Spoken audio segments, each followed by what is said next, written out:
Mesdames et messieurs, aujourd'hui je vais vous parler d'une force invisible mais puissante qui façonne nos vies, nos actions et notre destinée. Cette force, c'est le pouvoir de l'intention. L'intention, c'est bien plus qu'une simple pensée ou un souhait. C'est une énergie dirigée, un engagement profond envers ce que nous voulons créer, accomplir ou devenir. C'est le point de départ de toute réalisation, le premier pas vers la transformation. Imaginez un instant, vous êtes face à un champ vierge. Vous avez le choix, vous pouvez le laisser en friche ou vous pouvez décider d'y planter des graines. L'intention, c'est cette graine. Elle contient en elle tout le potentiel de ce qui peut advenir. Mais pour qu'elle grandisse, il faut la nourrir, l'arroser, lui donner de l'attention. Le pouvoir de l'intention réside dans sa capacité à aligner nos pensées, nos émotions et nos actions. Quand nous fixons une intention claire, nous devenons comme un archer qui vise une cible.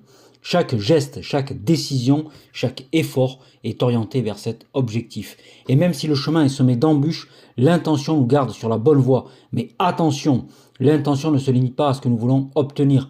Elle concerne aussi comment nous voulons l'obtenir. Voulons-nous réussir au détriment des autres ou sommes-nous créer quelque chose qui profite à tous? Voulons-nous agir par peur ou par amour? L'intention est une boussole morale. Elle guide non seulement nos actions, mais aussi notre intégrité. Prenez l'exemple des plus grandes réalisations humaines. Derrière chaque invention, chaque œuvre d'art, chaque avancée sociale, il y a une intention forte. Thomas Edison n'a pas inventé l'ampoule par hasard.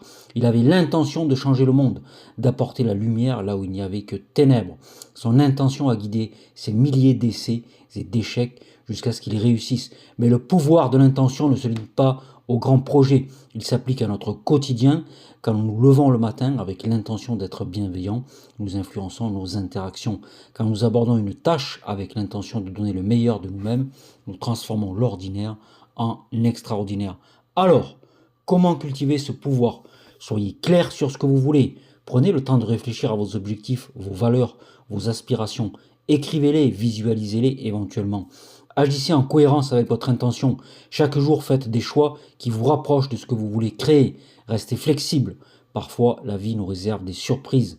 L'intention n'est pas une rigidité, mais une direction. Adaptez-vous sans perdre de vue votre but. Croyez en vous. L'intention est une force, mais elle a besoin de foi pour s'épanouir. Croyez que vous avez le pouvoir de créer le changement. En conclusion, le pouvoir de l'intention est entre vos mains. C'est un outil accessible à tous, mais qui demande de la discipline, de la persévérance et de la conscience. Alors je vous lance un défi aujourd'hui, fixez-vous une intention, qu'elle soit grande ou petite, qu'elle concerne votre vie personnelle, professionnelle ou spirituelle, et observez comment cette intention commence à transformer votre réalité, car comme le disait le philosophe Ralph Waldo Emerson, une once d'action vaut une once de